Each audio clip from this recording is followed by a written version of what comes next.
El 6 de septiembre de 1522 llegaba a Sanlúcar de Barrameda la nao Victoria, capitaneada por Juan Sebastián Elcano.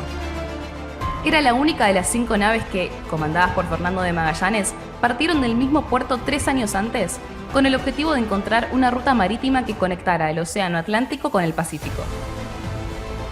La expedición suponía la culminación de un proceso de más de 2 siglos de exploraciones europeas más allá de su área de influencia, buscando un camino directo con los mercados de productos exóticos orientales. En este curso les proponemos un viaje a través del tiempo para conocer mejor los precedentes, los protagonistas y los principales hitos de una expedición que marcó un antes y un después en la historia global de la humanidad. A 500 años de la primera globalización, el viaje de Magallanes Elcano en su contexto.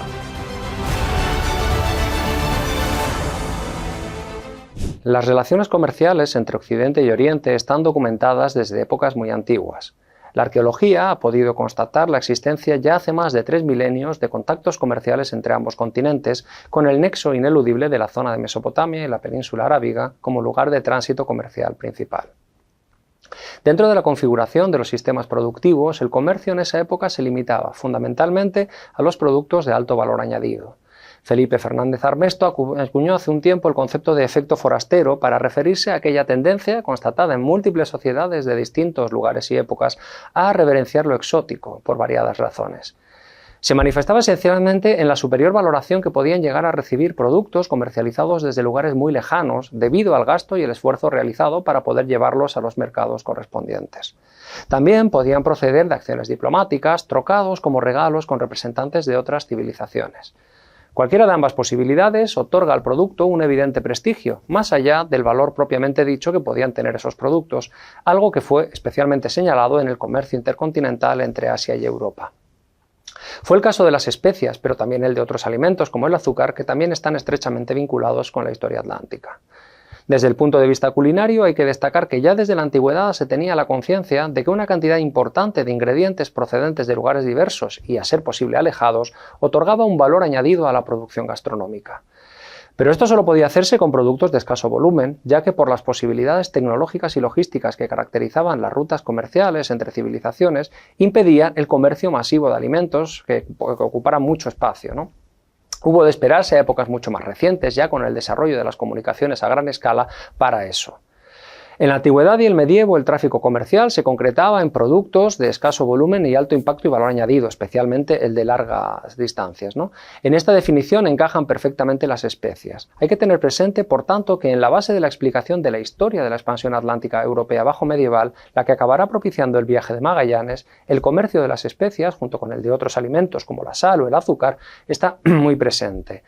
Ello se enmarca en realidad en un marco geohistórico de más amplio espectro, el que se conforma como eje explicativo de una de las grandes líneas de la historia global, la de las conexiones y las relaciones de poder y riqueza entre Oriente y Occidente.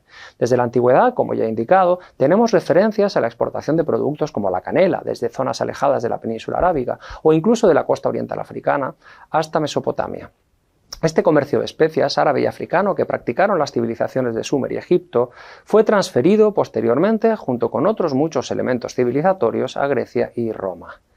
En la literatura culinaria romana, que se conserva, ejemplificada en el recetario de Apicio, por ejemplo, se refieren hasta 60 condimentos distintos incorporados a sus recetas, de los cuales únicamente una decena procedían de fuera de los límites del imperio. Eso sí, algunos de ellos, como puede ser el jengibre, la pimienta o el cardamomo, debían obtenerse de los lugares más remotos de esas redes de especias. Ello evidencia precisamente esa valoración del producto en función de su dificultad en la obtención. Y en ello, todo producto de origen asiático tuvo un papel importante. La canela, producida casi exclusivamente en Ceilán, la pimienta de la India o la nuez moscada y el clavo, únicamente eran producidos en esos pocos lugares de la actual Indonesia y que acreditan una especialización productiva regional. Eso sí, todos esos productos se centralizaban en China, donde existía un mercado mucho más importante y una economía más variada. Allí, como veremos en el siguiente vídeo, Marco Polo pudo evidenciar la enorme actividad comercial del continente. El interés por las especias de la época antigua se proyectó hacia la Edad Media. Lo tenemos documentado ya en épocas bastante más cercanas a nuestra cronología de interés. En uno de sus relatos, Joinville, el biógrafo de Luis IX de Francia, quien se desplazó a Oriente durante las cruzadas, pone de relieve el enorme valor que tenían las especias en Europa. Un siglo más tarde, a finales del siglo XIV, esta importante valoración la encontramos en Le Ménager de Paris, obra que constituye uno de los más importantes testimonios culinarios bajo medievales. En ella se aconseja el uso de especias en la cocina, justificando su utilización en determinados momentos para potenciar el sabor de los alimentos, lo que evidencia su uso cotidiano.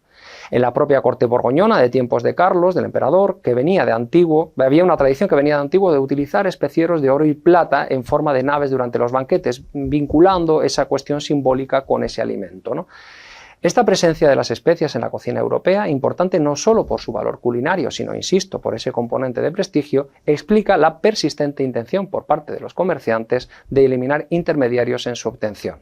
Principio básico del capitalismo comercial y que se trató de conseguir con todos los productos de alto valor añadido procedentes de las rutas comerciales intercontinentales.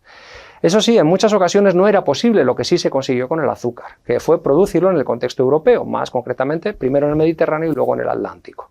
Por ello será esa búsqueda, el intento de interconexión directa con el Índico para comerciar directamente con esos lugares de orígenes, el que justificará el viaje de Magallanes. A 500 años de la primera globalización, el viaje de Magallanes Elcano en su contexto.